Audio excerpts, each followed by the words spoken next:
everyone, it's this week's bonus podcast. I'm Gemma. I'm Michael. Hello. Doing listener questions today. Woohoo! Listener questions, how exciting.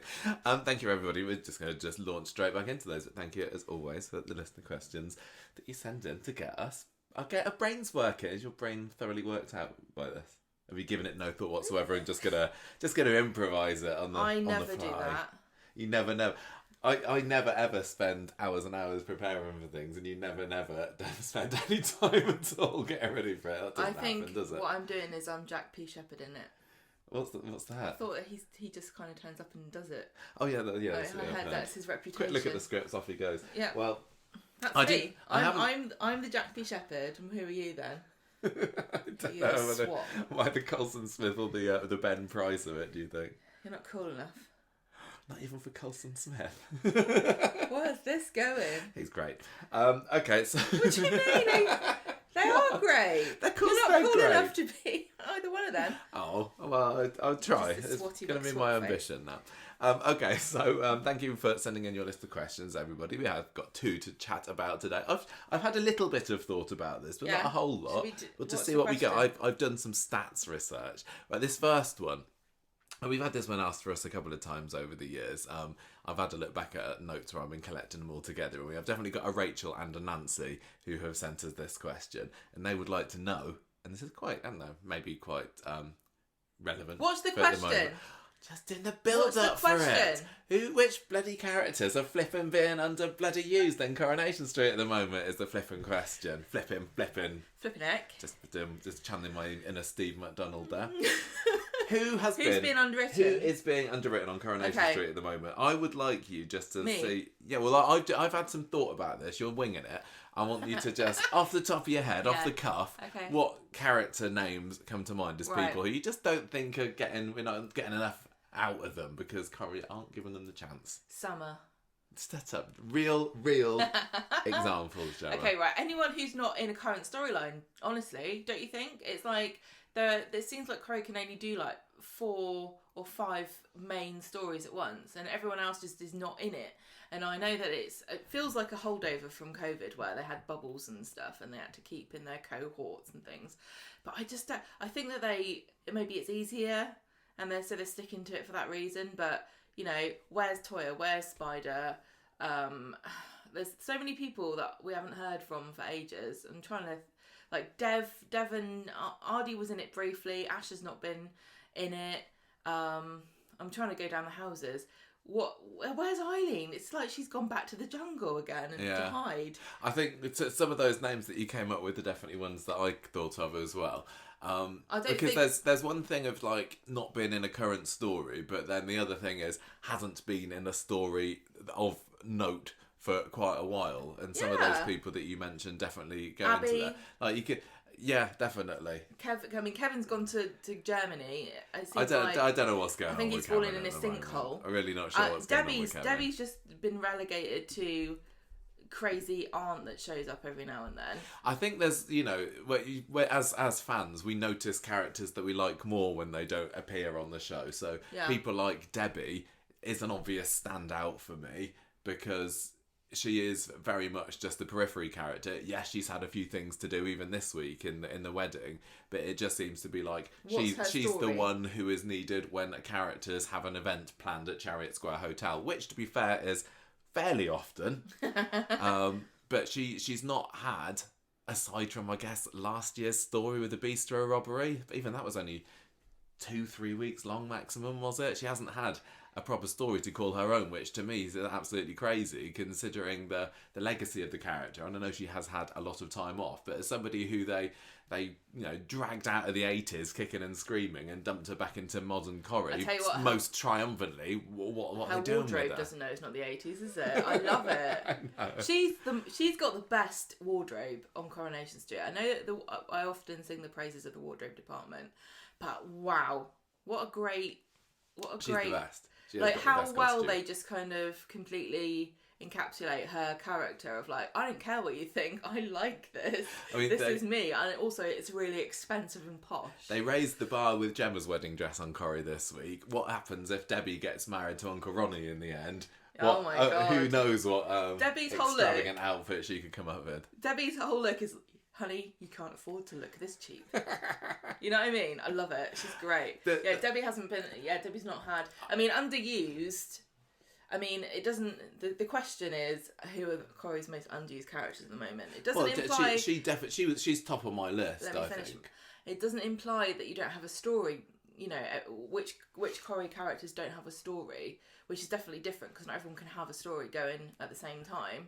But yeah, she's underused. I mean, Lots Brian, of characters haven't seen him do anything. Brian's got his Italian cousin.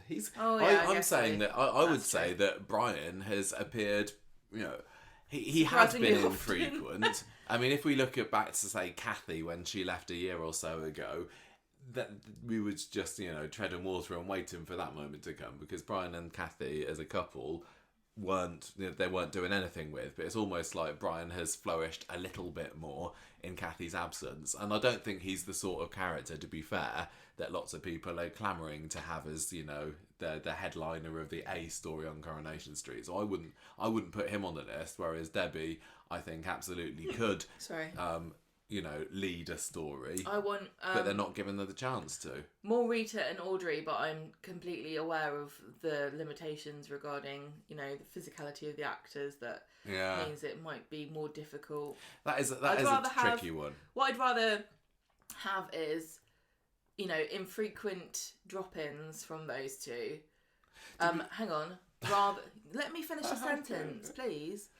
Rather than them going, I can't keep up with this workload you're giving me, so I'm going to have to retire. I'd rather they just sort of came in when they feel like it. I think the difference between those two, and there is an age difference, of course, but Audrey, they will, you know, bring out for a story every now and then. So last year she had her, does she need a cataract operation, and is she losing her marbles, and what's happening with her will and everything. So although they're shortish storylines, she does seem still to be an important-ish character on the street, whereas Rita really is just it's a special occasion, or the lead up to a special occasion, let's have her coming into the Rovers, and, you know, and there's nothing else. And I don't know whether it's just down to do with her age and, as you said, the physicality and everything.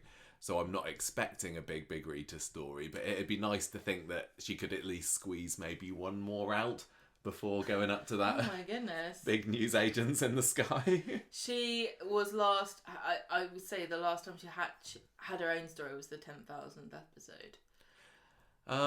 Yeah, but even that was I suppose that was a small That was her story. Yeah. Everybody went because Rita had to do something. Everybody went on a bus. Yeah. But it'd be nice to see more from her, but I think, unlike Debbie, and I keep going back to her, who absolutely, we don't know what goes on behind the scenes and what the reasons are. Maybe some actors on Coronation Street say, no, I don't want more than just the sporadic appearance or what. I've got no idea. I think the other issue with Debbie, I suppose, is that they've tied her down with Ronnie, who is also an underused character. But I suppose the difference probably between Ronnie and Debbie and Audrey and that lot is there probably aren't lots and lots of people clamouring for an Uncle Ronnie storyline. I just think Debbie's great. Anything more to say? For gut feelings of characters that aren't being used to their full potential, and this one, flies in the face of. That's a different question. Underused is different from not being used to their full potential, because I'm going to say almost everybody on Corrie is not being used to their full potential because of how massive the cast list is and how brilliant they all are. But carry on. Oh, well, the other name that always comes to my mind is Jenny. And, you know, that flies in the face of statistical evidence, because Jenny does generally come in the top 10, top 15 of the year on year. But if I think back to, you know, what huge stories has Jenny had over the last few years, and I'm not going to say there's been very much. I think there has been. I'd like to see more, but I wouldn't say she's underused, because, you know, her story was a massive part of the Coronation Street story. It was, and she's also, I wonder whether she's going to get more involved in the story, Stephen's story, considering the link with Leo, now Owen. And also, she's part of the Daisy storyline. She always feels, just to me, she's on the cusp of being a main character. She absolutely shouldn't be. As landlady, which is, front and centre, poster girl of Coronation Street. The queen of the cobbles. Yeah, she's just there as a supporting role for lots of things. Like even, so with the Stephen storyline, we've been teased for months and months and months about, is Stephen going to make the move on Jenny? I think and he hasn't. No, I know. With the acid attack storyline, yes, Jenny's been involved there, but they haven't kind of stepped up to the next level. It's still very much a story of Ryan and Daisy and Daniel, and even Carla now is maybe a bigger part of it than Jenny is. But I want to say a big thank you to Corrie for giving us 2 wedding guest outfits from Jenny in a very short period of time. I love her. I love her when she gets dressed up. She just knows what to do, doesn't she? I wouldn't say necessarily that I'm kind of worried that Jenny is disappearing, because she's always there. No, she's not going anywhere. If I'm thinking of characters where I think, well, where on earth are they going to? Why aren't they being used? What's going on here? Another name that comes to my mind is Eileen, who really, really seems to have faded from the spotlight in the past couple of years. Can I say something? It's almost like George is a cuckoo in the nest, and he's pushed Eileen, the little fledgling, out. He's in her house more than she is. Don't you think? Yeah. If you picture that set, if you picture Eileen's house, who do you imagine there now more than anyone? It's George. Mary and George. Yeah. Even, we might as well say Todd along with Eileen as well. And to me, that makes no sense. So they recast Todd, getting Gareth Pearce on board. How long ago was that? 3 years, 4 years? I kind of lost count. And to do that, and to bring him back, to get a real quality actor, which they absolutely have in Gareth Pearce, and they had to live up to, the great work that Bruno had done with the character. It feels like the character of Todd is just there for the odd kind of snarky remark, or George's sidekick, or that's about it. I can't think of a storyline that's been Todd's storyline apart from the will he won't he with Billy and Paul, which is so kind of cliche love triangle stuff. It almost feels like, it's not worth mentioning. The Todd of old, the schemer that always comes out, that often comes out on top, and the foil for the villains like Pat Phelan, it just doesn't feel like that's Todd at all anymore to me. What do you think? Yeah, I agree with you. He's a very subdued version of himself. But is it kind of the sort of same thing with Tracy. She used to be an antagonist. She was a villain. I call her an antagonist because she was always very mean to people and riled everybody up, and she was, we loved to hate her, and she caused trouble. Both Todd and she had done bad things, but now they just, it's like finding out one of the PTA was secretly killed her husband 20 years ago. You'd never would think it, but it wouldn't melt in either of their mouths at the moment. Why don't they get up to some proper shenanigans like they used to? I wonder whether is it a case for Tracy, the fact that they've teamed her up with Steve, and I don't know. He was a hellraiser himself. He really, really was. But it feels like I wouldn't trust Steve in charge of a dramatic storyline. Although, fair play, he did do quite well with the Oliver stuff. He did, but he's more of a kind of comedic character, I suppose, now, and a bit of a pathetic, aging, middle-aged dad. And Tracy, I don't know what she could do as tied into that family. I feel a bit like they're suffering from their, parental syndrome, where you suddenly become a parent and it's like your identity gets swallowed up, which is not true, but people put you in a basket, don't they? Yeah. And I think that's what the writers have done to both Todd and Tracy, even though Todd really doesn't really have a kid. Well, he does, I don't know. Yeah, with Tracy, she's again turned into a peripheral. Yeah, she is Amy's mum rather than being a character in her own right. And yes, Amy's had a big story going on at the moment, but it has been Amy's story. Yeah, but that's why I really liked it when she put all those posters up, even though it was completely the wrong thing to do. I just wanted... we need characters to do things that are not right. Everyone can't be perfect all the time, and I want a bit more naughtiness. I wonder whether it's still like a lingering feeling towards Tracy or about Tracy after that feud that she had with Carla, because go back however long it was, 6, 7, 8 years ago, Tracy was anything but underused, was she? People were complaining there was too much Carla versus Tracy, and there was a massive fatigue for both of them, and it feels like in reaction to that, Corrie Bosses subdued her, and she's been subdued to the extent that now there's not a whole lot to get excited about. But I think that she absolutely could be capable of still holding a mega story if only they'd give her the chance. I mean, we've just this week on ITV3 Classic Coronation Street, we've seen Kate Ford's debut on Corrie, so people are going to be watching that, comparing.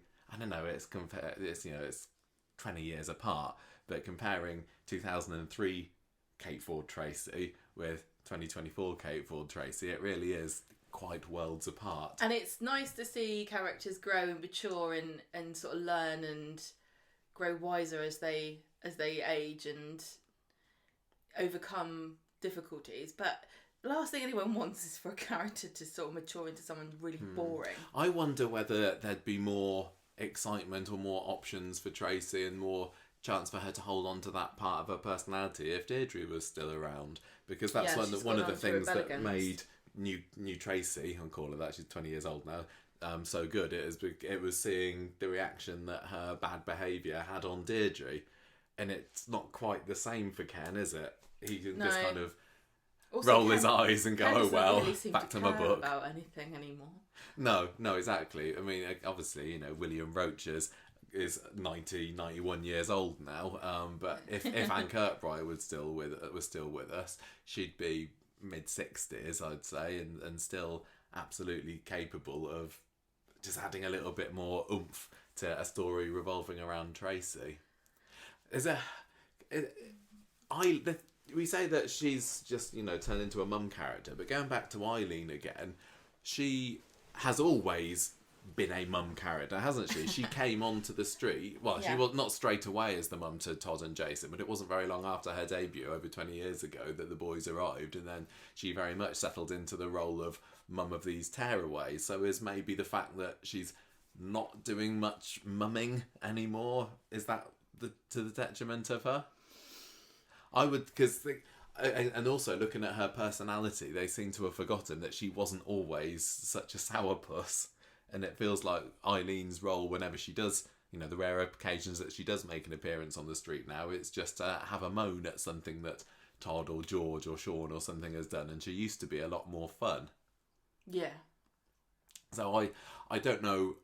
I mean, I haven't got any suggestions here for what Eileen could do, but it feels like since the Phelan stuff ended, and we're going back, 5 years now, I think, that character has really just dwindled.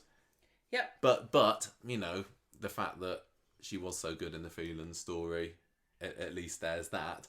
And when you've got somebody like Gail, who hasn't had a great big storyline for much longer than 5 years, I'm going to say, that's where things start to get a bit more concerning for a character. And she's absolutely underused at the moment, is Gail. But I'd be hesitant to use her anymore because I don't think they know how to use her well. Any other names jump out to you? Well, Shona's the one I was thinking of too. And just like Jenny, she's featured very heavily. She was the most featured last year. I know that she has the actress recently welcomed a lovely baby, so maybe she's spending a bit more time while she can. I don't know, but she's like, even when she was in it very prominently last year, she didn't do much apart from bats and batches. And again, I don't want them to not have these characters in for that kind of thing. But I love Jenny and Shona, and I want them to have a story. Yeah, I think Jenny and Shona are both very similar in that they make the big appearance numbers because they're behind counters at places. Yeah. So they're always there to say the odd, sarky line or whatever. I think Nina you could also throw into that category. I'm not as worried about the character of Nina at the moment because it's only been a couple of years since the big hate crime story, which she was obviously the centre at. But it is feeling a little bit since then like the character's been floundering and she's just been there to be an add-on to Roy's story. Like, what have we seen about Nina and Asher's relationship? I forgot they were going Barely out at anything. They got together after, I think it was not too soon after the whole Seb storyline came to a close, but we've not seen any development of that really whatsoever, apart from occasionally they'll share a sofa together or turn up to speed dial together or something like that. They could just be very good friends. Because what do they think about each other? What do they, I want to know what's happening with Asher and her paramedic training that she God. She decided 5 months ago that she was going to go on. Do you think she's realistically waiting for a course to open up or something? I've kind of lost track a little bit about where they all are with their studies and everything, and I've got a feeling that Asher and Ardy should be doing their A-levels like right about now. So maybe, is it this summer maybe she's going off to university? So maybe it's going to all kick off there or whatever. I don't know. But considering 3 or 4 years ago when the whole skin lightening story was going on and everything, it felt like, at last they're giving Tanisha Corrie something to do. She's blown everyone's expectations about the character out of the water because, Tanisha Asher had been in the programme for over 10 years at that point. Nobody really had any opinions of her, but she was so good in that story. It felt like, well, the sky's the limit here now. And now she's just been put back in a box again, along with Ardy, who has never really had a big story of his own, has he? So I'm hoping that it's going to be fairly soon that we get something big with them. Would you say that if you think about underwritten characters, is it? I'm kind of thinking it's more kind of the middle-aged and older ones that are still, all in all, getting a bit of a raw deal. Because Ian McLeod has talked about how he wants to do more with the youth, hasn't he? Yeah, that's gonna be an inevitable side effect, isn't it? I mean, what's exciting going on with that lot? At the moment, it's nothing. And when we had the hate crime story, we had very prominent Seb, Nina, who are you talking Amy. About? I'm talking about the young guns. Are you talking about the older? Well, at the moment, we've got, Paul's on the younger side. He's not middle-aged. No, he's not. So you've got Daisy, who's young. Daisy and Ryan, they're all in their 20s. Oldies lot, aren't they? Yeah. How old's Paul? He's Paul's not 30, is he? I think he is. I think he's in his 30s now. Is he? His he looks so early youthful. 30s. That seems to be kind of the cut-off point for when characters are being used much. And then on the other hand, you've got the likes of Tracy and Steve and Sally and Tim and Jenny and all of that. Blimey. Who are... Peter Asher's was like 2 years younger than us. I thought he was. I thought like, he was he's so quite young. ancient like us. Oh, wow. I guess as long as people think that about me, then that's fine. Yeah, it feels like the characters in their 40s and 50s. Either, is it? No. Feels like the characters in the 40s and 50s aren't getting much of a go when, these are the actors who've been in the biz for decades, have had years and years and years to hone their skills, and one might say that they're the ones that Corrie should be putting to the forefront. But you've got to balance that with who's going to sell copies of the soap magazines, who are people going to be voting for, who are going to be the characters that people are going to be tweeting and Instagramming about, and that's going to be the older teens and the ones in their 20s. So I don't know necessarily what the solution is. Are you done with all the people that you think are being overlooked? I would say no. I thought Aggie. We spoke. You know why that is? Because we took the mick out of her just happened to be in the hospital every time somebody got a diagnosis, and she got all shy about it, and now she's not been to work for about 6 months.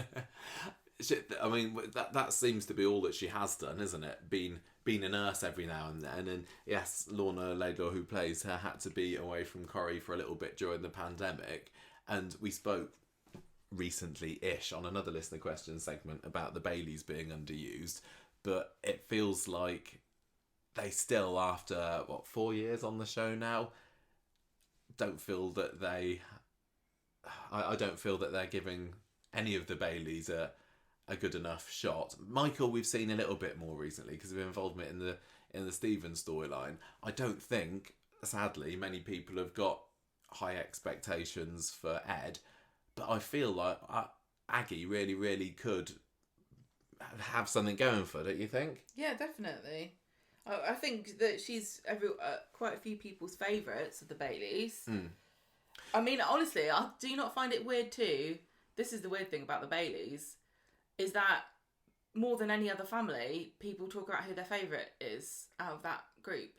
Well, that's partly, yeah. It's because they're so insular, because the show treats them so separately. But nobody really talks about, who's your favourite Barlow, who's your favourite Platt. But the Baileys, everyone always picks who their favourite one is. Yeah. I wish, well, the family we've spoken about before isn't necessarily as uniting a factor for used to be. No. Well, it was good to see. Everyone belongs in lots of different families. Ronnie doing the DJing today, completely, out of the Bailey sphere, because he was there as Debbie's boyfriend. Yeah, but no, back to Aggie. I think that stick her in a story. She was kind of in a story with Sally and Tim last year, wasn't she? When Sally suspected her of having an affair with Tim, but it didn't feel enough. And she's another one who was a fairly popular actress from her work on Doctors. Well, when she got the job here at Corrie, everyone was like, "Oh my god, it's Mrs. Tembe from Doctors." She's brilliant. Yeah, the fact that I even know what her character's name was shows me how much that she was appreciated when she had that role. Yeah, but I mean, you could say something similar to, say, Melanie Hill, who was also a not small name in the acting world when she was cast as Kathy. I mean, we'd seen her in lots of things before. She'd been married to Sean Bean, for heaven's sake. So she was, a big-ish celebrity. But in the last few years, they just had nothing to do with her. And I don't know exactly what the circumstances were of her exit, whether she chose to leave or whether they said, sorry, we haven't got any ideas for you, off you go. But I do worry that could happen to Aggie before they even give her much of a chance to show what she's really capable of. What about Yasmin? No, I wouldn't say underwritten. She's had her story with That's Stu. Not the question. Oh, what? Underused. I wouldn't say she is underused. Yes, she to me feels like she's more just on the natural come down from the coercive control story, which was 2-3 years ago now, so it's a fairly long time ago. But even since then, there have been periods where it's been fairly Yasmin heavy. If we think about the Stu storyline last year with his murderous daughter and whatever, Yasmin, and the fact that they always have the speed dial scenes, I'm not feeling that she's being criminally underused in the same way that some of these other ones are. The other name that I thought of, which still just baffles me, is Dylan. Like, what's going on there? Why does this character need to exist? Why did they bring him back? He's had a strange journey in Coronation Street anyway, hasn't he? Because they brought him back about 4 years ago, was it? And he had the odd scene here and there with Sean, who is also not used, but I think people think he's used enough. Liam McShane has shown that he is a really, really great actor. And then he kind of went away for a bit during COVID. And then he came back, 2 years ago maybe? But he might as well not be in the show. I don't understand the purpose of having Dylan in the story whatsoever. He had a couple of important scenes last year in the Sean and his various boyfriends story, but everything that he did could have been done by anybody else. There's nothing. I don't think Coronation Street has done anything yet to show what the point of bringing Dylan back into the show was. Would you would you like to see more of him, or do you think they should just retire him back to London with his mum? Honestly, go back to London. Go back to London. What's the point? I like the idea of him, but I feel as though they've taken the mick too much now with it. It's like why is he there? Does he live with his dad now? I've forgotten. What's happening? Yeah. He does. He's silly. He was getting bullied at his Sean school, live, then? Sean lives with Eileen. So Dylan's one of the many that squeeze into that house, which, you know, despite there being a lot of characters in there, it does seem to be the house of characters who don't ever get any airtime, apart from sometimes George and some. Yeah, I think it's a travesty. Get more in number 11. People like, you know, next door at number 13, you got Abby. Yes, she's clearly being underused at the moment, but I'm not, you know, there aren't any dangerous signs flashing for her, whatever the reason that she. Well, you know, that's they've the decided same. to give her a year's break. I don't really mind. I miss her, but she has been very, very heavily used up until that point, which I enjoyed. And people were saying that they were sick of Abby, so maybe it's, you know, a result of that and not wanting to cause Abby fatigue when they've got such a brilliant actress in Sally Carman there. Maybe the plan is just to gradually bring her back with another big storyline that I'm sure she'll smash. I was looking, you know, that was kind of going by what some of my gut feelings were, but I also had a look at the appearance counts so far in 2023 just to see who hasn't made very many appearances. I didn't count any of the kids because you're not going to see much of them anyway. Didn't count Alex because obviously there's different contract or whatever's going on with Liam Bairstow there. Interestingly, even though I didn't count the kids, Jack Webster hasn't appeared whatsoever in 2023. I know, interesting noise. And now it's June. I know what's going on with him. I can't remember. Is he supposed to be in Germany with Kevin at the moment? I thought you were going to say he's supposed to be in jail. I can't remember, but something funny's going on there. But if we look at other characters who've not made an appearance, some of the ones that we've talked about have been on that list. Aggie only made 12 appearances so far this year. Rita, same. Audrey, 13. Ed, 14. Toya, you said earlier that we haven't seen very much of her. Yep, she's on like 16 appearances. This was as of a week or two ago. You know, we've had 5 months of the year now. I mean, 16 episodes. Some of these characters, like Toya, did have a fairly busy last year. Yeah. So although it's a shame we've not seen much of her, it's like, yeah, fine, fair enough. A couple of other names. Well, the character who is an adult who has appeared the least this year for no particular reason is Simon Barlow. And he's so been forgotten about that he didn't even appear on either our gut feeling lists of who's being underused. And as somebody who is part of the Barlow family, which, you know, they've got a story going on at the moment with Daisy and Daniel and everything. And also Amy. Yeah, of course. And he's very close with Amy. Yeah. There seems like he's been in 3 there'd be episodes. ample opportunity for Simon to appear. Yeah, 3 episodes so far in 2023.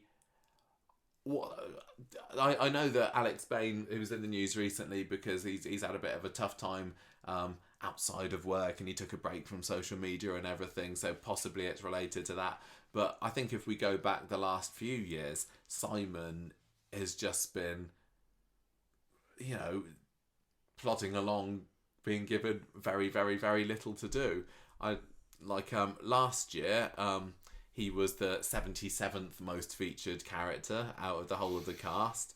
In the few years before that, he wasn't in like the bottom 5 being used. But do you think that they should keep Simon on as a legacy Barlow, or would you like to see him being given something to do? I think he should go somewhere and come back a different actor. Oh, that's so harsh. I know, and I really like him too. He was really nice and sweet when we met him. And you know, Simon in the past when he was a little kid was very, very sweet. But I feel like he doesn't. I feel like he doesn't fit in with the Barlows, and he doesn't look his age. He still looks young, and maybe that's just because I'm too old to notice the difference in people's ages. But also, the other thing about it with kid characters aging into into their role and becoming adults and stuff. Sometimes you believe them and sometimes you don't. So with Asher and Amy, I see them, and maybe this is creepy, I just see them maturing into young women, and I can see them sort of blossoming and becoming not children anymore, and I believe it, and I find it, it feels believable to me. Like the storylines that they're dealing with, the sort of more mature themes that they're coping with, I feel it, it's honest and it feels realistic to me. Simon, the thing is, they haven't really given him any grown-up storylines, and so he's still stuck in kid mode to me, but he's the same age as Amy. What's he even doing? Yeah, we saw a little bit more of him a few years ago when he was getting mixed up with Jacob and the whole drug thing. Yeah, but even that is still very immature, and you don't have to be an adult. And I suppose if they'd kept the character of Jacob on the street, that could have given Simon more of an opportunity to play a role. But you know what, I'm sure it wouldn't take very much to say, well, how can we get Simon involved with Damon, for example, as he needs of to Jacob go through, and brother of Harvey. He needs to go through this transitional period that, you know, Asher went through with the skin lightening stuff, and then with her dad and Amy's going through it now. It's kind of a coming of age story in a really traumatic way because it's a soap. But Simon hasn't done that, has he? No, I'd really like Coronation Street to try and give him a proper, mature, grown-up story. Not like, you know, the A story of the year or anything, but something just to prove, you know, can you do it? Can you cope with this sort of story? Yeah. And if you can't, maybe he gets quietly retired. But if he can, then he's proven himself. But they haven't given him a chance. No, it's a shame because, like, you know, you say he is lovely, and I feel more positive towards Simon than I have done in the past. He's not people aren't going to be mentioning him just because I don't think he's a popular character in the same way as Sean. Nobody's going to be complaining about them necessarily being underwritten because people aren't gagging for him to come back. But as a Barlow, it feels like they should give him a chance. Who's James? James Bailey. Oh my god. Yeah, in 2020, James Bailey was definitely low down on the list. I totally forgot he even existed. Well, this is what happens when you get underwritten, isn't it? You get kicked out. I wonder, you know, looking at the list, because I made a list in the Ian McLeod's era of other frequently underused characters, and you had the likes of Simon, Rita, Audrey, Kathy, Ken. It is often the old ones, and I wonder, you know, is that a consequence of the increased number of episodes a week, and now we're at 6 half-an hours a week? Is the natural knockoff from that being that the older characters literally cannot appear in big storylines because the older actors don't have the energy or the drive or you know, whatever to do it. They're not called in as much. Yeah. Are they? They have restrictions. COVID obviously made a big difference, but if you can only go in the afternoon or whatever your agreement is for like a limited amount of time that you're going to be in it, it almost automatically disqualifies you, which is frustrating because there never used to be that barrier to older people appearing on Corrie. No, if you think back to the early days when you had Ina and Minnie and Martha, because there were only 2 episodes a week. Yeah, they were still in a lot doing all their rehearsals and everything. But they only recorded on one day at the very beginning. They recorded on the Friday. They rehearsed all week. So. And even going as far as like the 80s when you had, you know, Percy Sugden and Phyllis making fairly regular appearances, that was because the episode numbers per week were still fairly low, and it wasn't, you know, it wasn't impossible to still feature them in a fairly regular basis. But now I really feel that they are casualties of the current scheduling, like and I don't know what there is we can do about it. But you know, on the other hand, I don't think anybody would say that Roy or Evelyn are being underused, especially true. Evelyn. I mean, they're ringing out every drop that they can out of Maureen Lipman. Yeah. And I'm not complaining about that. I think that's fantastic. I think she's great. So it's there's a lot there, and who knows behind the scenes what the reasons for it are. But I think, as you mentioned earlier, the large cast size just means that it's impossible for all characters to get a fair shake of it, and there are going to be casualties, and it seems like it's more the middle-aged and older characters that are going there. But, you never know what's coming around the corner. Ryan Connor has been mega underused for years now. We even did a character profile of him 3 months or so ago, saying what's going on with Ryan, why hasn't he got a story at the moment, why is all he's done in the past 2, 3, 4 years of note pretending to rub the bistro, and now look at him. Rob the bistro. Okay, I did say rub the bistro there. Now look at him. He's up for best actors in the soap awards and all that, and he is the face literally of Coronation Street at the moment. Well, this is so anybody could come round and say, well, now we're giving you a story. Yeah, exactly. And I think pretty much all of them, they could carry an A story. Yeah, I think pretty much all of them can. But if I wanted to go up to Ian McLeod and give him a good shake and say, do more with this character, then it's Debbie and Jenny for me. Give Jenny more to do than just being a side character in someone else's story. Give Debbie anything to do that isn't just thanks for using my hotel for something. And I think actually Shona as well, because she's still the perfect age and definitely still one of the young lot, isn't she? Is? Shona. She's like a little bit younger than us. Slightly younger than we are. So I'd like to, I don't think she's a young one. She's a middle one. But, as part of the Platts, is David being underwritten at the moment? Yeah.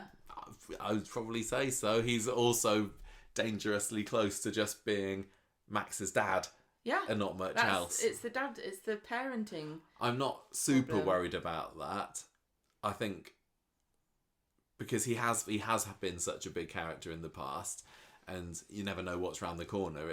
For me, it's the characters that I feel have never really had their big shot at a huge story, that like Debbie, that are the worrying ones. Yeah. Okay, so should we go? Are you ready to go to the next question? We've done enough of this one. Okay, mate, I hope that answers your questions, Nancy and Rachel, and maybe we'll answer it again in 5 years' time when we're saying, "Bloody sick of Debbie." Honestly, I think we Get can rid answer of it every year. I think you're right. And have different people. So, would you like to read out the next one? This one's from Jane, and the question is: imagine Coronation Street is looking at some new sponsors for on-screen product placement. Who would be a good fit? Ooh, on-screen product placement. Who doesn't love that in Coronation Street? I love a nice bit of advertising. Oh, that's my phone going. I like a nice bit of advertising. It's an advertise for an Apple iPhone. That was. So Coronation Street's had this product placement for it's like over 10 years now. It never used to be a thing that they could do, was it? There was always brands that appeared on Coronation Street and other ITV and commercial programs, but the makers just used them as props, and it was never like, well, it was we will pay you money to feature our. Here's a shop, so we're going to sell Kellogg's cornflakes and Heinz baked beans in it. Yeah, like you would expect to find in a shop, which is still done. So you can put. Yeah, what's actual the law? Right, so you can put products in like that as props, but you can't prominently you can't prominently show them, and you can't ask for money and say, well, this you can't say this is great for the actual products that are being used for product placement now. Yeah, and nobody's saying, oh, tell you what, since switching to EE, I've never had any dropouts with my broadband. I'm so glad you can't do that. Imagine how those co-op sandwiches, they really are the best. And fair trade. Who needs pret-a-manger when you've got co-op? No, you can't do that anymore. So you can't do that ever. Well, yeah, you've never been able to do that. You're right. So the rules are that this has been allowed since February 2011. So we're going back 13 years or so ago now. No, 12 years. Sorry. No, it was only last year. And what cannot be placed, and this is going to go some way to answering Jane's question because we can't mention any of this. You're not allowed to product place cigarettes, tobacco products, or any other tobacco products. Medicines that are only available on prescription. Alcoholic drinks which is why you can do Heineken Zero, non-alcoholic, gambling products. That is so sneaky, because really, when people when they order a zero, they don't say Heineken Zero, do they? They'll say zero. Yeah, give me a pint of Zero, Jenny. But they've got the pump handles with the says logo Heineken on it. Yeah. And when you see that, you're going to think of the beer, not the non-alcoholic version. You'd be like, Heineken. Oh, yeah, Heineken.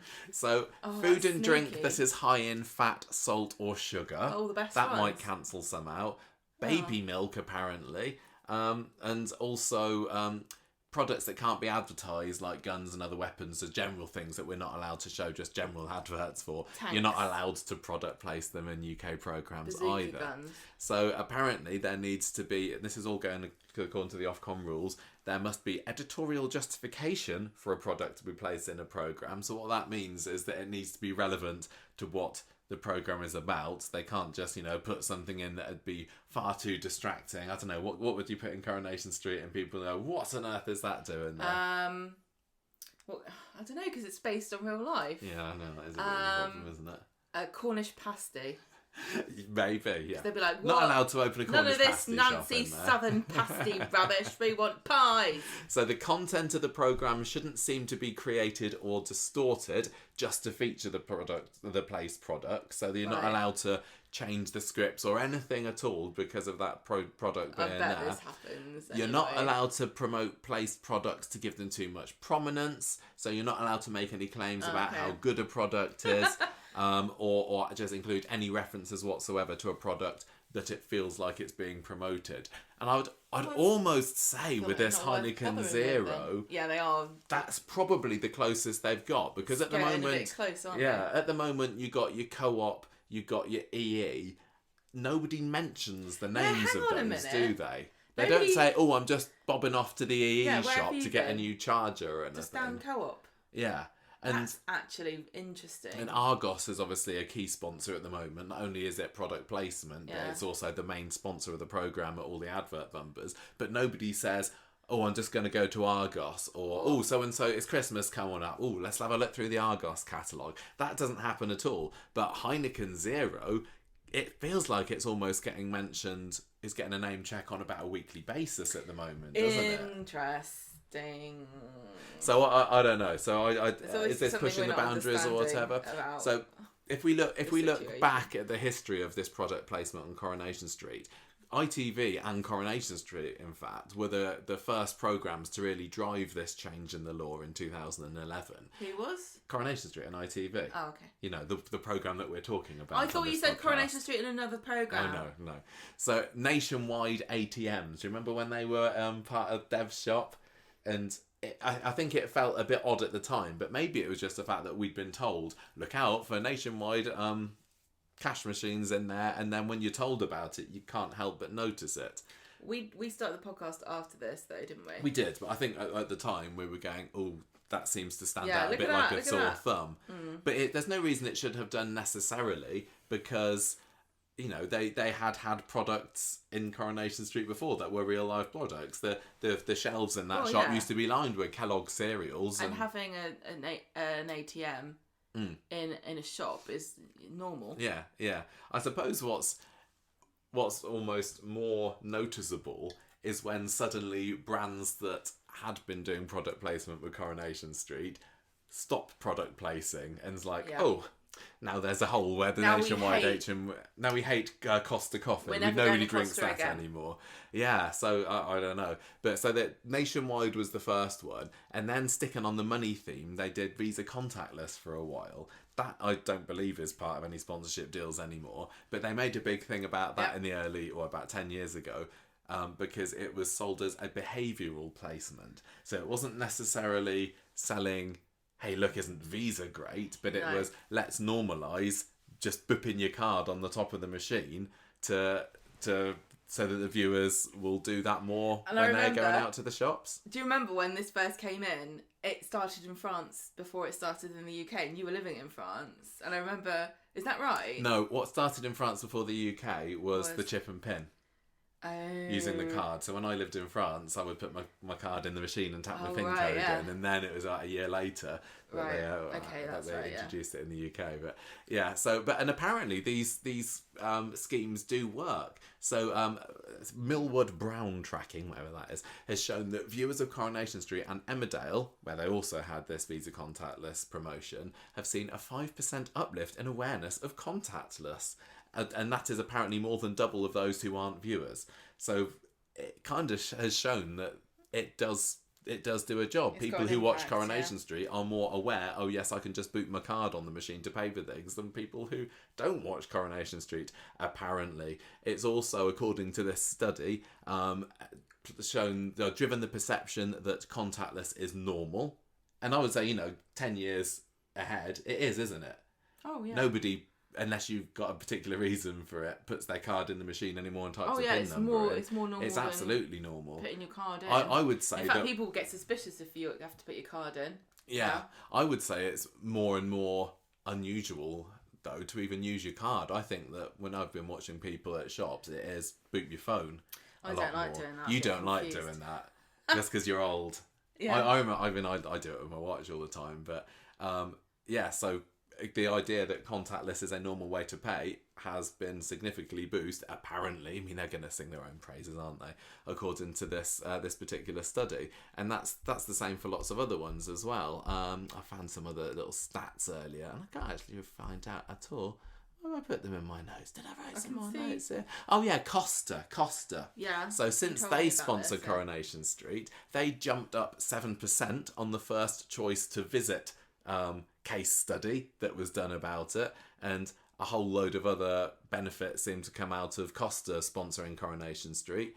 Co-op, that jumped 14% in terms of purchase intent since appearing on Coronation Street. That's crazy. And there are some things like, you contactless.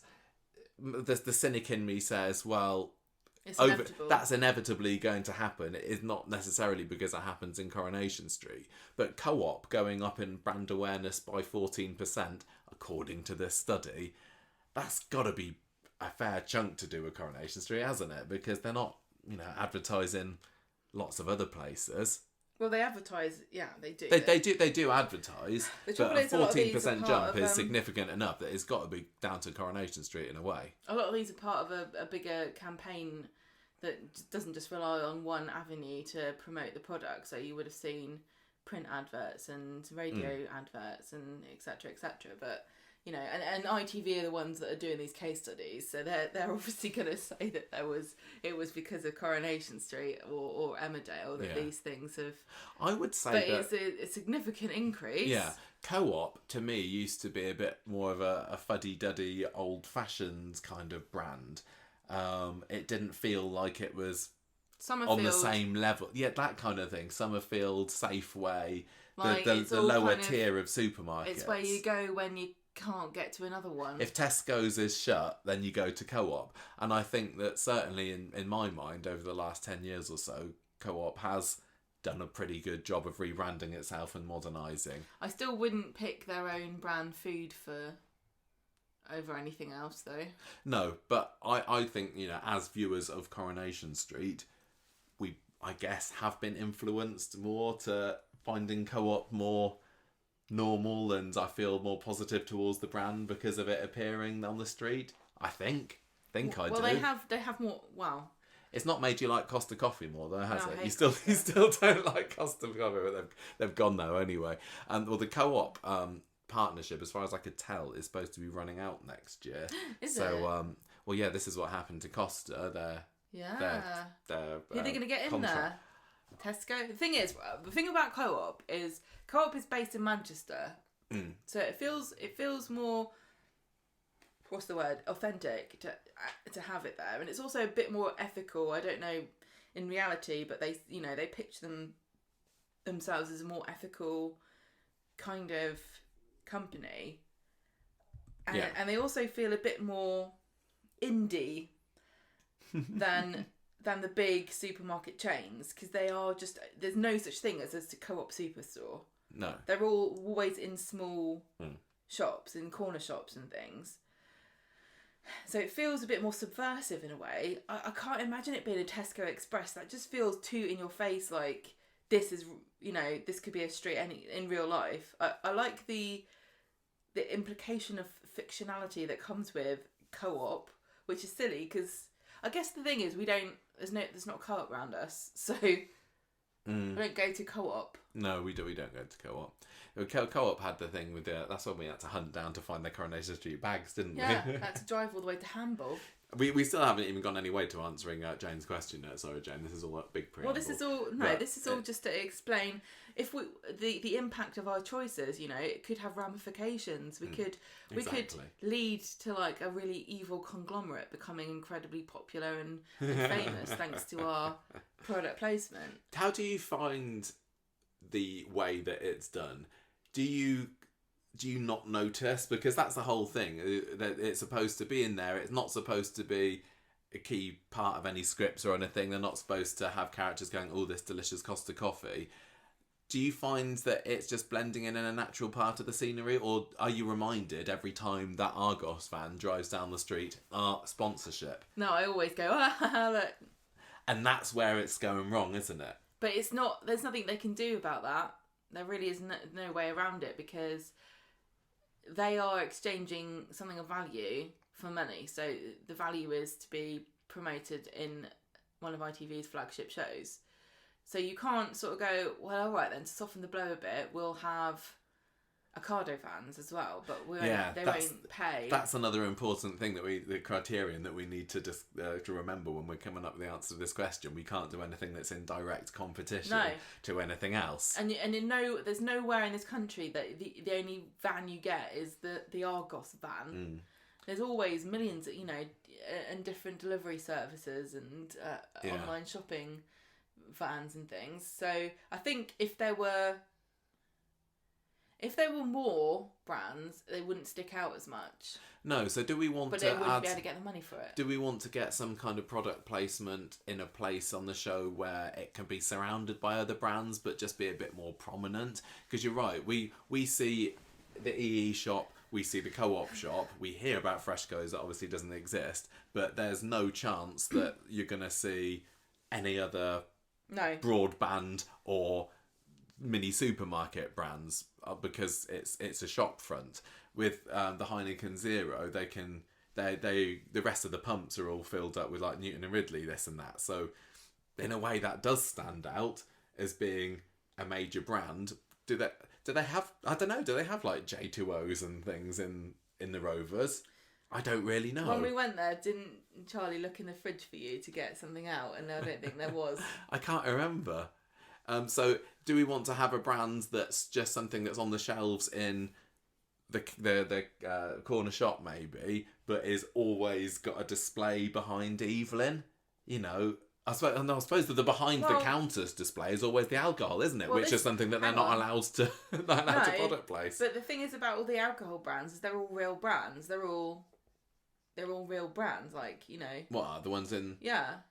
A lot of them are, but not all of them are, because I know there's a vodka brand, for example. Yeah, there is. Yeah, because those are for the... Okay, right, so just to be clear too, they have these products, so they'll have Cadbury's chocolates, or I don't know if they do, but they'll have that kind of thing. They'll have, I can't even think of any gin brands. What's a gin brand? Gordon's gin. They have that. But if say Dev is going to pour himself a glass of gin, he will never use Gordon's. He'll always use their generic brand that they've created. So the behind the scenes production team will come up with fake brand names all the time for products that aren't allowed to be shown. So up until recently, that's been like Kenner's is the chocolate brand that they always eat chocolates from.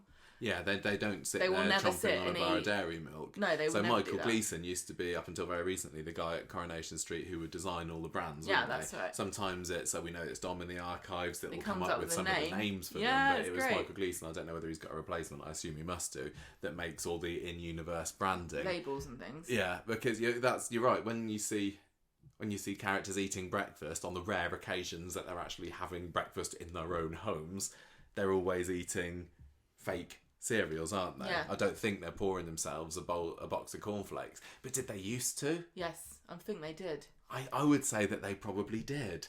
And maybe that's what's missing at the moment. I think now they've opened the box, haven't they? So once is there a toy inside? Once it became a thing that you could have product placement, then they had to remove all the products that could be eligible for that, because there are rules about how you, even if you're not getting paid, I think probably I don't know. It's got a lot more complicated. I mean, now they can get paid for it. Also, the other thing is this didn't used to be allowed at all in this country. So sometimes it's only 12, 13 years ago. Sometimes we'd have movies, like American films shown on TV, and they'd blur out Coca-Cola logos and things like that. I don't think they do that anymore. But, sometimes they will have to blur stuff out because it was paid for in America, but not in the UK. Well, didn't product placement in America, confusing. And I don't know whether it's still like this, but if I think back to, vintage 60s, 70s American programs, I can imagine the hosts of a game show or just a character on a drama going, They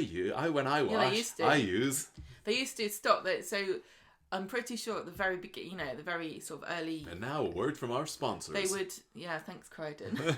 they would just stop the show and they wouldn't move away from the set, and the host would just say, "Here's Winston's cigarettes are so delicious," and start smoking away and go, "Yeah, this is the best cigarette I've ever had."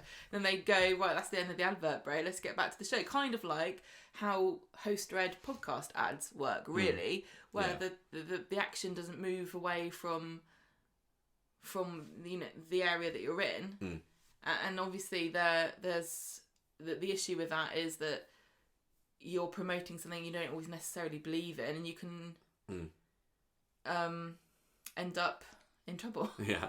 So it's where at the moment our brands are, you got your shops at the end of Victoria Street, you got your Heineken pump in the Rovers, and you got your Argos van going down the road. Going in circles. It wouldn't surprise me, but it could well be that if the Co-op does, run out next year, do they put a little mini Argos in there? Well, hang on, because Argos is owned by Sainsbury's. Is it? They're the same company now. Oh. That's why you have Argos kiosks inside Sainsbury's. Okay. So it actually would not surprise me if they turn that into a Sainsbury's with an Argos kiosk inside of it. Bit of a Trojan horse, isn't it? Yeah. I'd still love there to be a little mini Freshco's going in there. Because the problem with this is, once you put a product in there from product placement, that means you cannot use it in any stories. And you kind of got two duff units there, haven't you, where you can see them, but no one's ever going to go inside the Co-op or the EA shop to have a story, but you could have a little mini Freshco's Express or whatever they call it in there. I don't know how true this is, but I remember the sort of the implication, I guess, that with Co-op, for example, Costa, for example, certain characters weren't allowed to carry or wouldn't carry the cups, and some of them would only ever use reusable cups. And I don't know whether Costa had any input into that, and whether they had not having Chesney drinking one of our Costas. We want Daisy drinking. Yeah. So I don't know, but it is interesting. It's very interesting. So I was thinking of where we could see more of this advertising if we were to introduce another brand.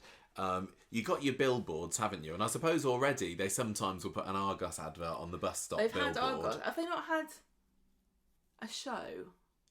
Yeah, they had the Mousetrap on there not too long ago, so they have occasionally put real life things on the billboards. To me, there. That I don't mind that at all. I actually prefer that, because that makes sense. You can change it. It's logical.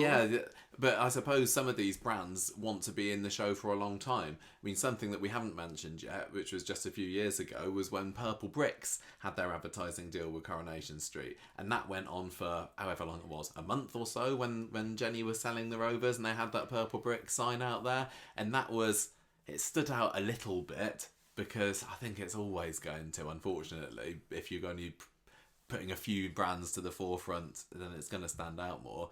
But then it was taken away again, and maybe Coronation Street needs to do a little bit more of these mini adverts, and the bus stop there at just outside streetcars would be the perfect place. I mean, not that did Purple Bricks any good, because I think they're going through some dire financial straits. Have you heard about them being sold off for £1 just the other month?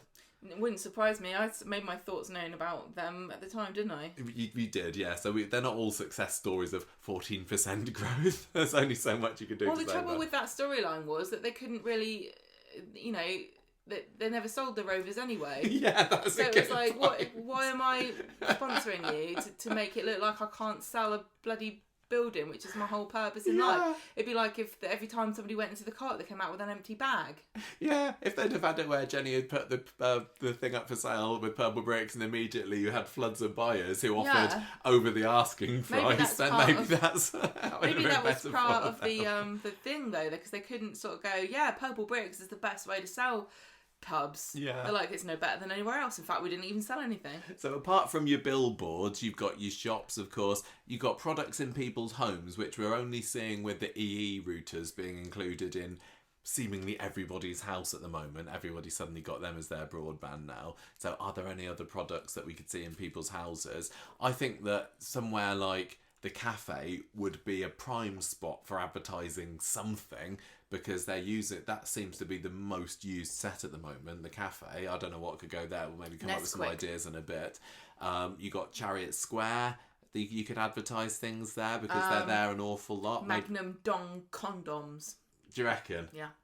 Yeah, I don't think that goes against any of the other rules we talked about earlier.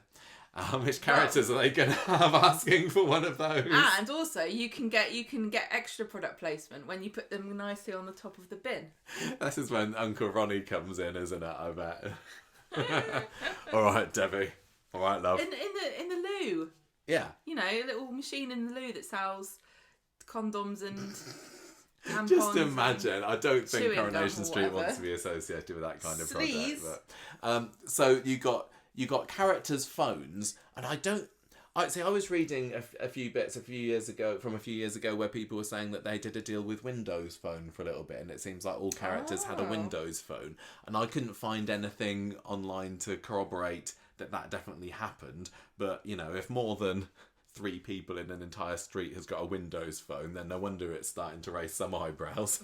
Sorry, yeah. I mean, not that it even exists anymore, but even back then, you got devs. You could have product placement for things. Bistro, possibly. I was thinking, does the calling boy outside the cabin advertise like an actual publication, an actual newspaper on its chest now instead of the Weatherfield Recorder? One thing I want to say quickly about devs is that they've had heck sausages in their chiller cabinet for years now, and I think they're just props. Yeah, I don't know if they are though, because they've done lots of stuff to promote themselves. Heck, yeah. Okay. I thought you could have advertising on buses, which would certainly suit the rotator out kind of nature, like a bit like the bus stop itself.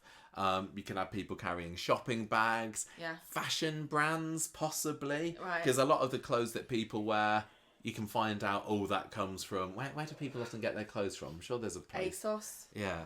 Very. And also now we've got the precinct opening. Suddenly you've got a whole massive universe there that could be used for advertising. At the moment, all of the shops at the precinct are all fake in brands. Universe shops, and that feels a little bit, in a way it feels fake, and I'm thinking, that could be a great opportunity. But then on the other hand, if they suddenly put in a Greggs, Rutland's gets shut down and put for Greggs, then does that feel unrealistic? It's a really, really difficult balancing act, isn't it? Like, you want it to feel like this is real world, and in real world there's probably going to be a Greggs at the precinct, but as soon as they do it, it's like, I'm taken out of the universe of Coronation Street now. It's really, really tricky. If you imagine the parade of shops that we used to live near, there were only 1 or 2 brands in maybe 10 shops. Yeah, exactly. And I'm not saying that they should all be transformed into them, but it feels like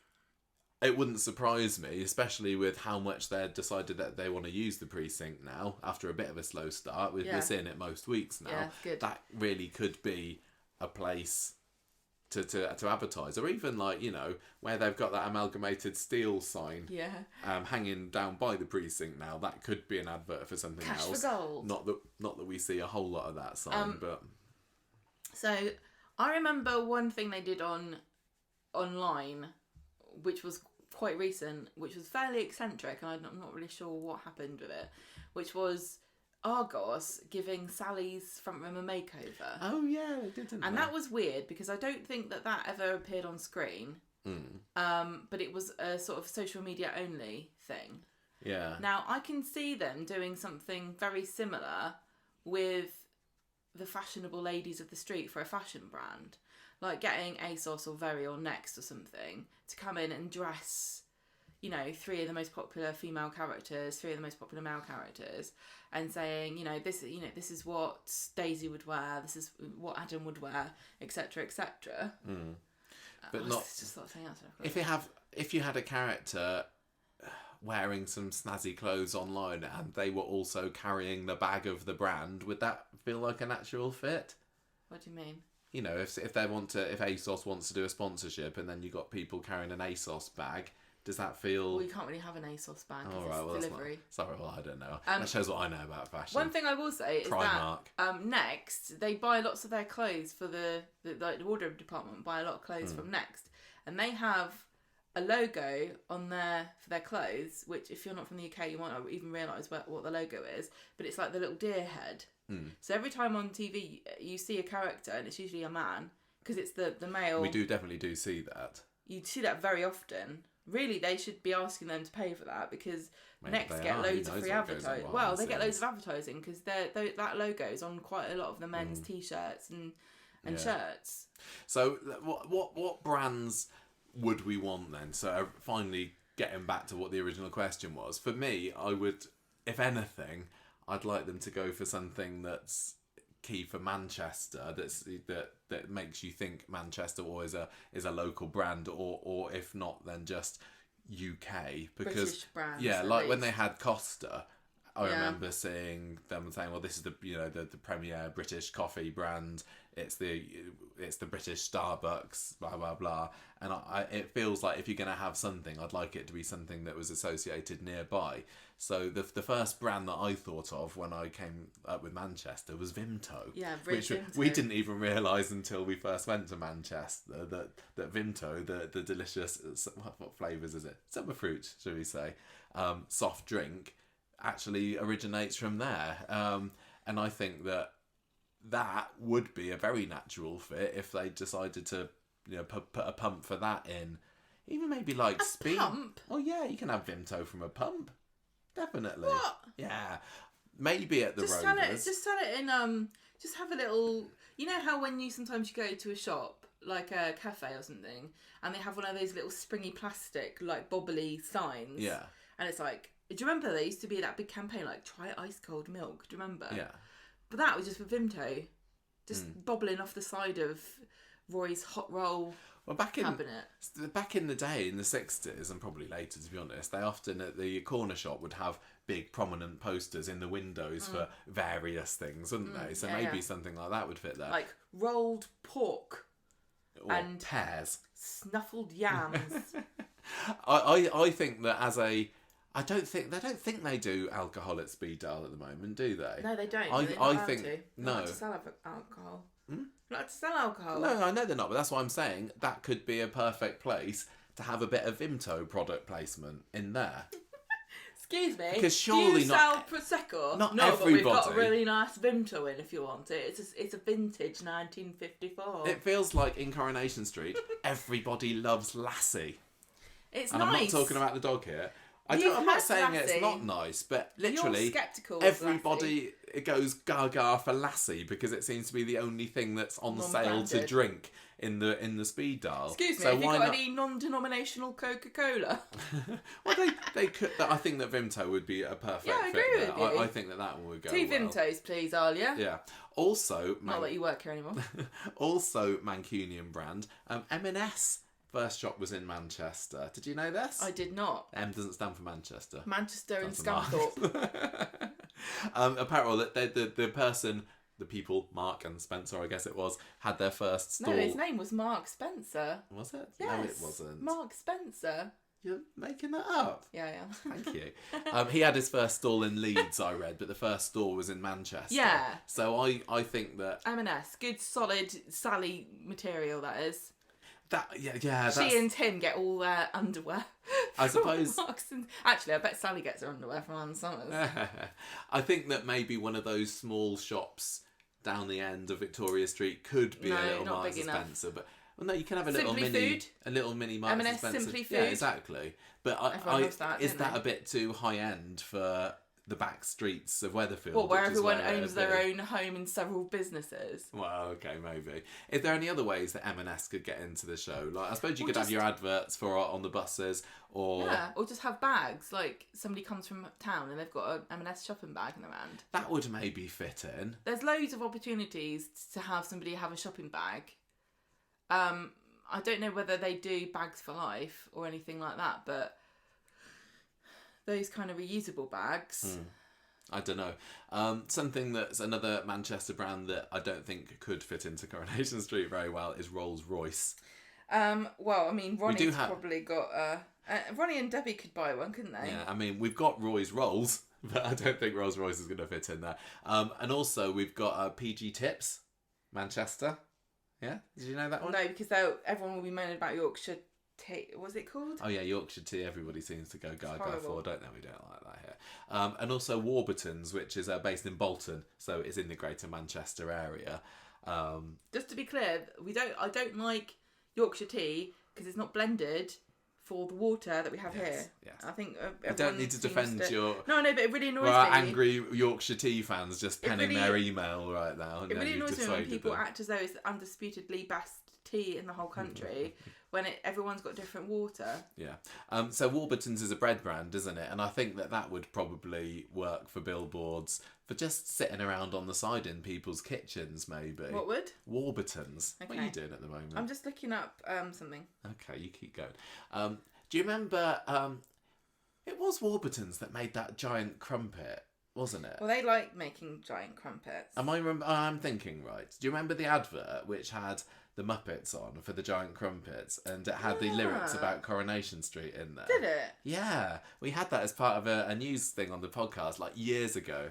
It was, I'm sure it was the Muppets theme tune singing about how great giant crumpets are, and it was like Coronation Street or something. So maybe they could return the favour. I was just looking up whether there are any famous fashion designers from Manchester, and I couldn't see anybody interesting. Sorry. That I know, I recognise. So any of those, apart from Rolls-Royce, maybe Marks and Spencer's could be a fit. I'm going towards Vimto and Warburton's, if anything. Apparently, and I didn't realise this, in Media City, Kellogg's has its UK headquarters.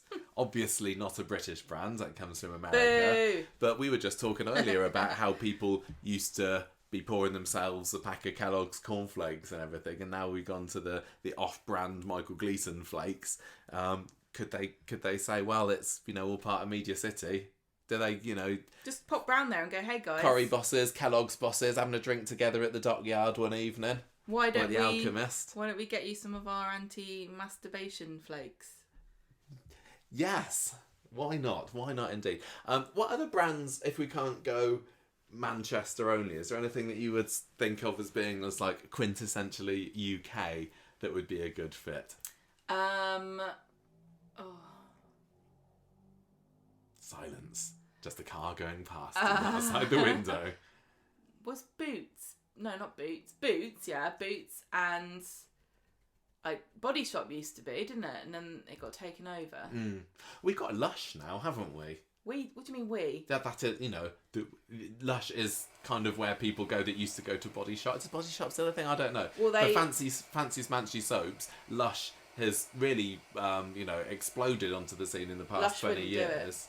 Do you reckon? No, are they too hippie-ish?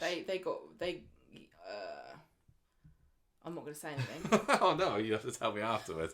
Don't want any Lush bosses who are listening to this podcast. With that brand, I think. Oh, okay, all right. I think that like Cadbury's did used to sponsor Corrie back in the late 90s, didn't they? What about wonderfully fitted bathrooms and bedroom furniture? Yeah, that was one, wasn't it? Benson's, was it? Oh no, Harvey's used to. Furniture advert. Harvey's used to and do the woman one. always used to go press a button and then her whole room would be one wardrobe. So, Bisto, that's nice. Everyone loves Bisto. What about Oxo? Yeah, maybe. Or Marmite. Just thinking about our really brown brands. Oh, they could do some really good bumpers for Marmite. I know that you're talking about product placement, but you'd be like, oh, Steve McDonald. He's a bit Marmite, isn't he? Do you like him or do you hate him? They could do a whole load of those. All of them, basically.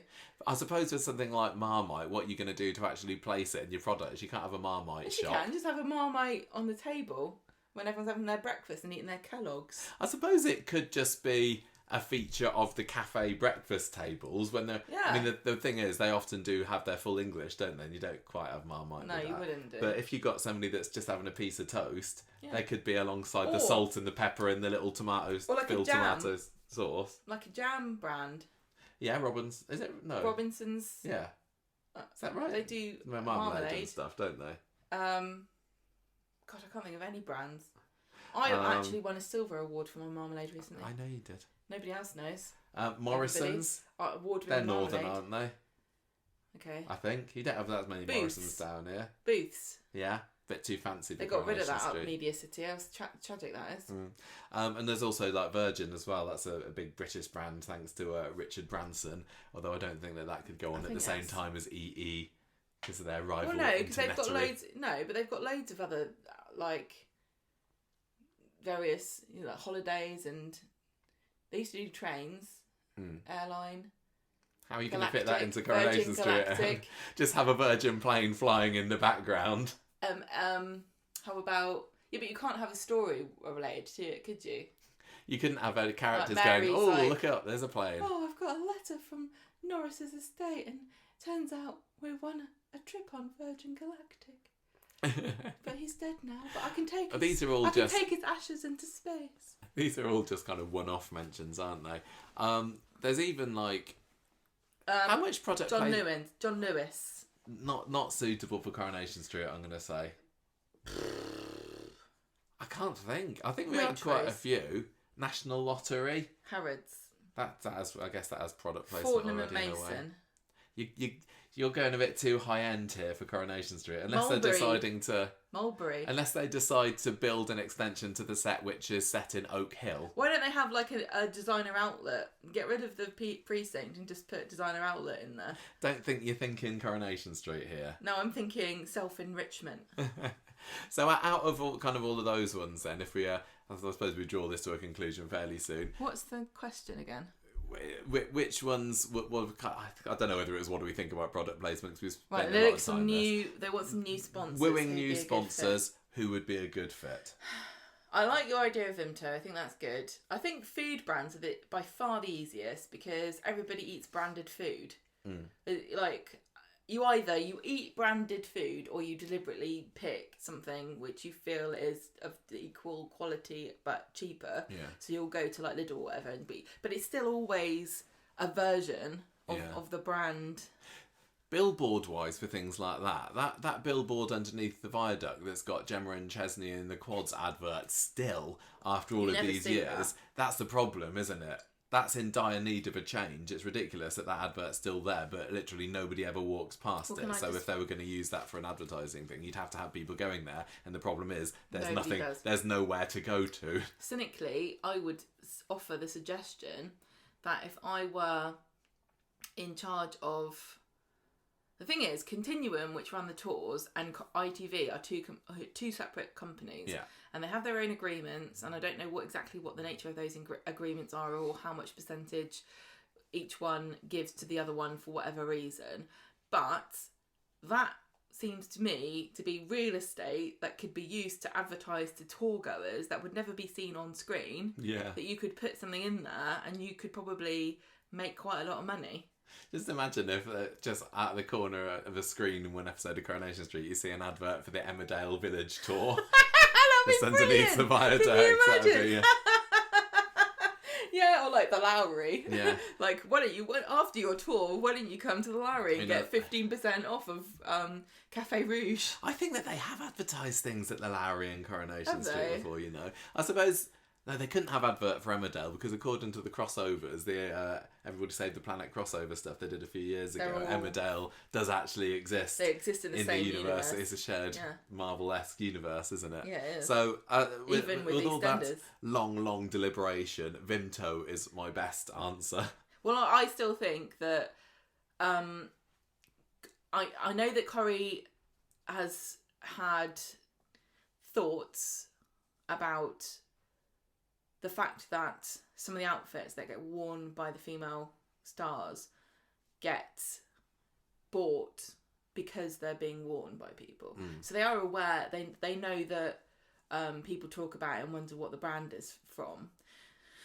The trouble is about fast fashion is that by the time you got Daisy wearing something on screen, it would have been in the shops already and maybe on sale by the time, you'd have to make sure the clothes were available 2-3 months in advance for the characters to wear. But honestly, I would be looking at partnering with brands. Think about when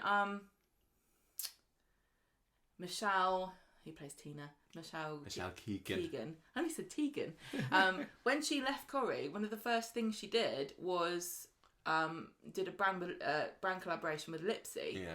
And she made quite a lot of money off of that. And Lipsy and that kind of those are very geared towards young women who are very fashion conscious.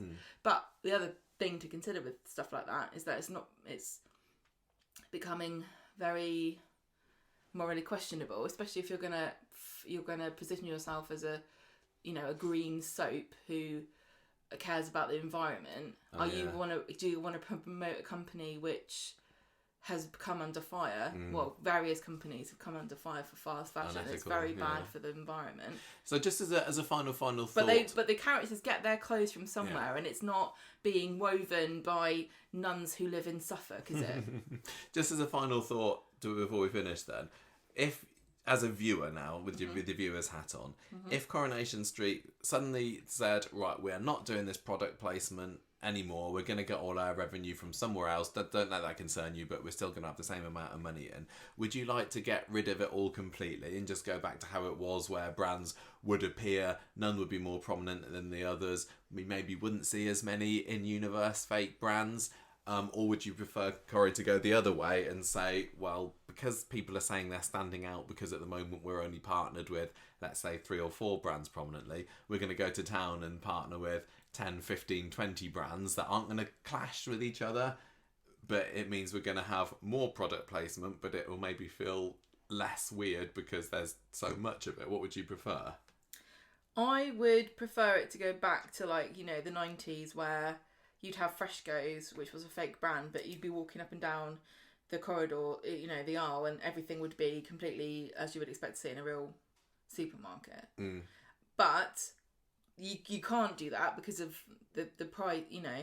If I thought that they would get more money and spend it on making the show better, I would say go for your brands, get your money, go for your product placement, do as much as you want. But I don't think that would happen. All that would happen is the ITV would say, well, Coronation Street needs to bring us £5 million a year for product placement from now on. I'd worry that if they got a whole load more money in for things like that, I'd say, great, we can hire some more cast, because, our cast is pretty low on numbers at the moment. Then we just go back to the problem that we had at the beginning of this episode of underused characters. Honestly, at the moment, I think that the problems with Corrie can't be solved with more money. No, I don't think so.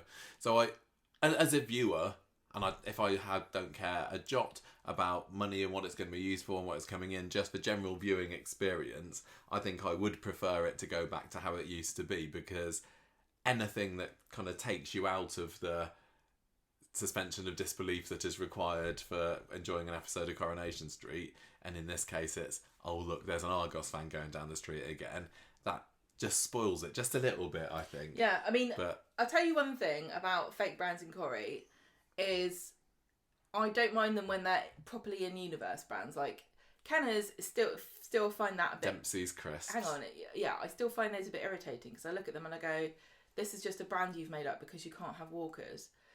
But Newton and Ridley, that is an in-universe brand that has been in the show. Yeah, what's the difference? Because you know that there is a Newton and Ridley's family, there's the brewery, the people have been on the phone to them. Who knows, is there a Dempsey family, is there a Kenner's family? You know, why don't we, it'd be good if, say, I always go on about the factory being something else, but what if the factory became a Kenner's factory? Yeah. That would then make me a lot happier about seeing Kenner's. And the thing is, there's no way around it. They have That's to have a really Kenner's. good point. But That's a really, really good point. Thank you. Maybe as a tribute to Ken, once he finally pops his clogs. Oh, and then they can can have a always Kenner's. have Ken on screen. They can have a little photo of him outside the door, couldn't they? My name is Ken. I don't know.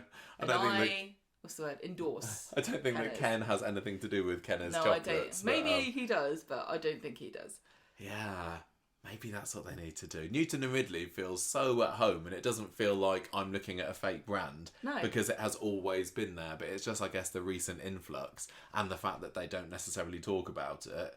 You just see them holding this particular off-brand box of cereal or whatever, and it's like, oh, that's fake, isn't it? Yeah, it's fake. Yeah. Okay, well, I hope that goes some way to answering Jane's question. Thank you, Jane. It took us a long time to get there, and we didn't come up with much of an answer, as generally seems to be the case for this. But it's given us something good to talk about for the past hour and a half. But you kind of got to go, because we've got little house jobs to do now, haven't we? Well, we've got to prepare ourselves. Many things that we need to do this afternoon, because we're going to Manchester in a few days. In fact, tomorrow we're going to Manchester, and we've got quite a lot to do. So we're going to call it a day there. Thank you everybody for listening. Thanks for everybody who sends in the questions. Please keep it on coming.